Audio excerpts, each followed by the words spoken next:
What is up, y'all? It's your boy Aniki coming at you with another video doing One Piece chapter 1035, Zoro vs. King, if you're reading the viz, but we all know it's Zoro vs. King, but you gotta avoid that legal copyright strike, you know what I mean?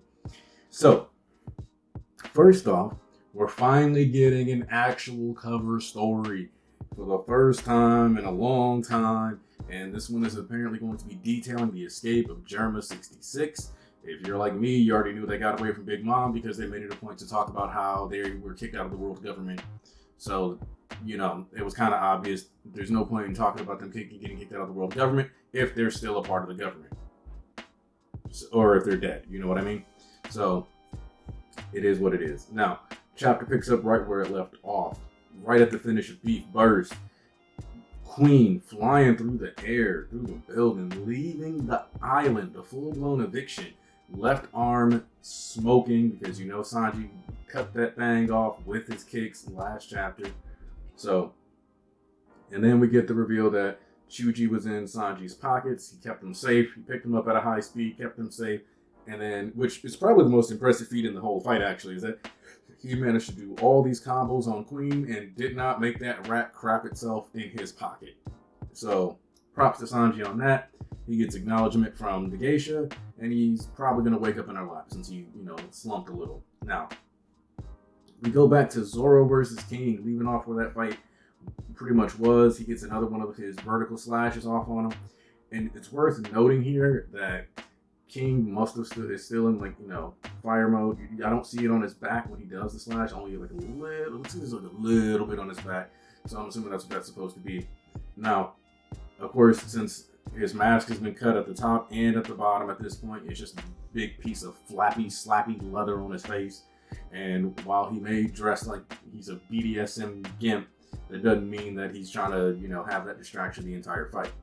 So, Zoro addresses the fact that Lunarians have increased durability when there's a fire, just burning on their backs, and when they tuck it away to boost their speed. So, when we all of a sudden have these fodder that Zoro, that we're passing up from Zoro's Conqueror's Haki come up leaking out, they respond and explain that Lunarians you can get $100 million or 100 million berries just for giving tips on Lunarians. And then all of a sudden King scorches them. This can be looked at as two ways, because I've seen some people say King's bounty should be 100 million berries higher because blah blah blah. But you could also argue that because King is an escapee from Punk Hazard, I would say that it's already been factored in. So instead, you could actually technically drop 100 million off of King's bounty, but whatever. Point is that King's bounty would have already had that factored in.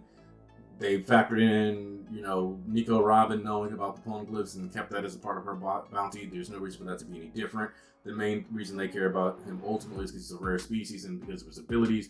They want to extract those lineage factors and apply to other things, just like they did with Bartholomew Kuma. I'm sure they would love to take that fire generating ability and really ramp it up and give some people some extra durability, because whatever they make, they can enhance its speed another way. Don't even need the speed mode at that point.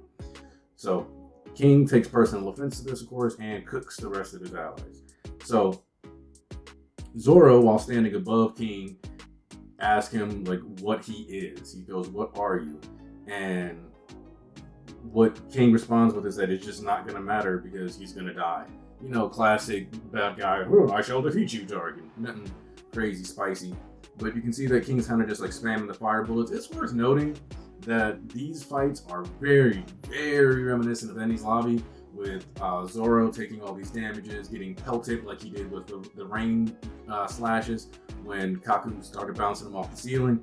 And then, even when you look at what Queen was, which is just a giant meat shield, similar to how Jabra was, really good at the Tekai skill, and Sanji had to kick through that and develop the Diable Jambe, so he could take that a step further and then eventually manage to burn through. And then you see he had that Ifrit Jambe upgrade, and now we got, Zoro, and he was using the King's Haki on his blades. So that's the upgrade that's designed to help him get through. And when you look at Ashura, which I've considered Ashura to be the manifestation of Zoro's will as a swordsman, it kind of looks like that's what we're going for here, is that will of a swordsman, that will to conquer being one of the main things that helped him out. So, Zoro establishes that if he keeps fighting with this sword, it will suck the life out of him. I've seen people drop the scans that say, it'll kill me regardless. The point is that Zoro cannot sustain all this haki constantly flowing into his blade mode forever. There's just dumping max volume output. Basically, this is kind of like Luffy's Gear 4. He's dumping a bunch of haki into this, going for it, and if he runs out, he's going to run out of haki eventually and then be tired more than likely. Combine that with the Mink Miracle Drug, and we have a recipe for Zoro possibly being very exhausted after this fight. We'll see. Now, when Zoro mentions how he's definitely from a special kind of race, but he says it's got nothing to do with him, which based on the allegations, I don't know about that, but we'll see. And now the king is like, I can sense the threat you present. And when Zoro says, you guys have ruled too long, and he goes for the King of Hell 3 sword style, immediately King is like, nah, Kaido is the one who's going to be the king of the pirates. And we finally get a cut back to, where King and Kaido met. Turns out they were both being experimented on in the labs of Punk Hazard. We already kind of figured, this is where Vegapunk made the artificial devil fruit using the dragon's lineage that Momo ended up consuming. And then, so it makes sense that that's also where King was. That's also where the numbers were. So it seems to me that the numbers, King, all of them were recruited right there. This heavily suggests that Queen likely betrayed Vegapunk and the MADS program or the scientist program there, and that's when he defected. This would actually allow the timeline to track pretty well because you also would be going back about 21, 22 years, and that would also put Vegapunk potentially there working on MADS too, because that was a couple of decades ago. Sanji is currently 21. This would mean that the MADS experiments and the experiments that were going on around King and Kaido at that time are also around the time that Judge got the idea for doing and implementing his genetic modifications onto his own children. So that Lunarian DNA potentially being spliced into Sanji is a real possibility because he would have had access to it, and that would explain that whole situation. Now, Kaido says one of the most important things here, and I'm actually kind of worried about this plot line because as people keep joking about Kaido being a Mickey Mouse villain, and I'm gonna be real with you, when Kaido said you couldn't be Joy Boy either, at first I was kind of hoping that he went around crushing different Joy Boy candidates, but when he says I'm the only one who can change the world, or I'm the one who can change it in reference to the world, it heavily suggests that back in the day, this happy-go-lucky Kaido genuinely thought that he was a Joy Boy. I'm willing to wager, and it's worth noting that the way that Kaido seems to be interacting with everyone, I see Kaido as basically the canon Douglas bullet. If you remember, Roger allegedly grabbed, several people on his crew that had like Conjurer's Haki. He had him, you have Rayleigh, and then during Stampede, when he meets Bullet, Bullet is this dude, the demon heir who was supposed to inherit the will of Roger and his legacy, and ended up in prison and then wanted to prove himself and fight the admirals to prove and take on the world and cause an event that caused massive destruction around the world. This whole big war that he was after. He set up this whole pirate festival just to prove himself as the strongest pirate and take on all these people. And he specifically ended up having to fight the worst generation. Now you see this happening with Kaido, the same thing kind of mirrored where Kaido was fighting the worst generation. There's this heavy focus on Raftail being Laugh Tale, as that's where the manga reveal is during this Wano story. So it kind of seems like a lot of what happened in Stampede was designed to be like little canon, like now it's the eventual canon we were gonna get with Wano and what we were gonna get out of these characters. So that dynamic, except if you remember, they specifically state that Kaido was on rocks, but at the time he was a rookie pirate, like a young pirate, and that really heavily parallels the Douglas Bullet connection. So very much seems that all of Stampede was designed to foreshadow the kind of events that we'd be getting within the actual narrative of One Piece. Oda did say that he didn't like the idea that you could not do canon reveals in non-canon material, and that's why he kind of wanted to do that. This could be them just slipping another thing. Also worth noting that Douglas Bullet had Awakening, which allowed him to pull all the metal and make a giant mech. During Wano, we see Kid utilizing as much metal on the island as possible to make his mechs and unlocking his awakening with the magnetic fruit. So basically, all around, kind of seems like there was a lot of lampshading there. So we get Zoro continuing anyway, back to the chapter, continuing on. We go back to Zoro versus King. He's throwing out fire. Zoro's out here making it a point to throw out big attacks. He tries to hit him with the Purgatory Onigiri, and we get him King launching giant flame dragons again. Zoro managing to successfully dodge them, making it a point to pay attention to whether or not King is in flame or non-flame mode, basically a fight or flight parody almost to a degree. And then you see that King tries to bait Zoro into taking his swords, and Zoro makes it a point to activate the Conqueror's Haki. So he's getting better at this trial by fire experience. This is what Rayleigh was talking about when he said conflict allows your Haki to bloom, because this man managed to generate that field that you see with Conquerors on his sword so that he could force the disconnect from the blade so that he would not get his swords stolen and taken from him again. He's taken enough damage by now that he's not trying to be in that position and having to run around and dodge all those little pellets of fire and stuff that King likes to throw at him. So, as he's bouncing away, keep in mind that the other thing that I'm noticing in this fight, and one of the things that I think kind of bit King in the ass, is that King is more of a brawler. He doesn't have a true blue fighting style. That's one of the things that he mentions, like, oh yeah, like I don't believe in adhering to a specific fighting style. I think that lack of technical prowess and focus on technicalities led to Zoro having the advantage here. Just like I think that's the same thing that applies to Sanji. King will kick you, throw stuff at you, do whatever. He's just trying to end you. Queen was out here just trying to modify himself with all the latest buffs, big buffs, shooting this, shooting that, getting all the German modifications, all these things. Both of them focused on that, whereas Zoro and Sanji excelled at amplifying their current fighting styles to the next level. Effectively, having a mastery is better than having a bunch of other skills that you don't utilize to their optimal degree, i.e. Queen's stuff creaking, the fact that King, while yes, a swordsman, did not even think to seem to combine his flames with flying slashes, as we saw him use flying slashes in the actual arena during the live floor. So the fact that he didn't throw flaming slashes kind of indicates to me that he does not have the same mindset that a swordsman would have in his position.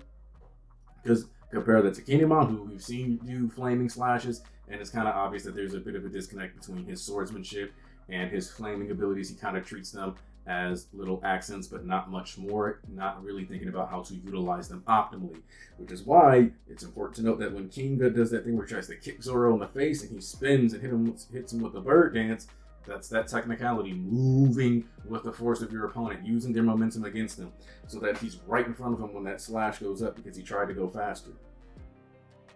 So, when King acknowledges that, okay, yeah, it seems like you know what's going on now. You seem to got it. You seem to grasp. And what Zoro says is something that I think especially plays into the power system of Haki very well. And he goes, that's right. You're finally envisioning your defeat. This idea that King is starting to have doubts in his mind basically guarantees that he's losing the fight right there. Because in One Piece specifically, at the end of the day, the way Haki works is this. If you want it more, if you want that shit, if you really want it, then you got to go harder. And you got to earn it. And in this case, it's very clear that, King wants that shit, but he doesn't. He's not a king. We see no King's Haki. We see, we don't really see a lot of proficient Haki usage here, because he's just a dude in a gimp suit following orders at the end of the day, even if he's powerful. Now, one of the things that I think is worth noting is that when Zoro tells him, oh, I think you're finally getting scared, kind of doing the same thing Luffy did teasing Kaido, he's like, you're biologically incapable of defeating me, and tries to throw him again, do the whole flying around, taking to the sky, trying to get an advantage over him using that tactic. And Zoro's not really having it. He's not gonna sit there and be like, oh, because of your race, I'm gonna lose. Nah, skip all that. You're talking about oh, well, I'll win for this reason. Zoro's thinking, I'm going to win because I want it. That's that Haki power system in action. And so when King, who, again, his vision of strength, which I think this is perfect. The extra large Imperial flaming wings or the giant fire dragon that King likes to make and use is his image of strength, which is Kaido. But when you think about Zoro's ultimate technique, Ashura, it is the manifestation of him practicing 3 sword style with 3 times. So it's all 3 heads, 3 swords in each of the bodies. It's the manifestation of his power as his peak. Whereas in King's mind, the ultimate form of power is someone else. And that's the issue for King. And that's why he has to lose here. And that's why he doesn't have Conqueror's Haki. And that's why he wasn't going to be ready for Zoro once Zoro finally got to realizing what Enma wanted out of him and what he was trying to do. And then sure enough, when he drops that, and the other thing that King, which props to Zoro for kind of sitting on this one. I want to say this was like more of a strategic move. Obviously, King was like throwing fire bullets and all kinds of stuff at him, and he was blocking them. And it's likely that he was just making it seem like he's just deflecting, and King didn't think anything of it. But no massive fire attack is going to touch Zoro or someone like even Kinemon, for example, because he's just going to cut through the flames. And we get to see that payoff here, the real payoff to Zoro stealing the Firefox style, the Foxfire fighting style from Kinemon. And it's him breaking completely through this dude's ultimate attack, no problem, hitting him with Dragon Damnation. 103 Mercies, Dragon Damnation, the King of Hell, 3-sword serpent. So, and we get that big shot at the end, Zoro finishing the job. I don't expect King to get up. So when spoilers drop on Tuesday, or we fast forward and we get to see that first chapter of the year in 2022, I'm expecting us to kind of finish this chapter, start that chapter the same way that we kind of started this one, with Sanji kind of being done, and then except instead it'll be Zoro, and then maybe we'll either cut to the live floor and see Law and Kid versus Bigger Mom, or maybe we'll get a bit of roof piece action, maybe even cutting back to Yamato to give a little space between the 2 fights, or between the fights and this. But it seems like we're kind of going through the fights right now, so I would expect that if Luffy and Kaido is going to be the coup de grace, the big finish, then I kind of expect that we're going to be cutting to Law and Kid, and we're going to be resolving that conflict in the next couple of chapters. And I know some people think Law's going to leave and go fight the head of CP0. I don't know. We'll see how that goes, because I kind of only really see that working if Killer is going to come and help Kid versus Big Mom, which Killer is free to do now. So I guess if we get Killer going back to help Kid and then Law goes and fights CP0, that could work. I personally don't think that that's going to be the case. It could be. I just think that I'm leaning more towards Law, Kid, and Luffy all taking down emperors and establishing themselves, especially with this arc being the culmination of Law's plans. It would be really odd to me if we get him going this far, going the distance, and making it all the way to Wano like this, and then he does not participate in actively taking down a Yonko. That seems strange to me. So yeah, that's really all I'm going to say here today. I hope you guys enjoyed the video and analysis. Make sure you give that like and subscribe, and I hope to see you guys through the rest of this week and the rest of this year and into the next one as I drop more content. Have some ideas for One Piece videos that are beyond chapter reviews coming that can come down the pipeline, so hope to see you then. I'm Aniki. This has been my video, and I'm out.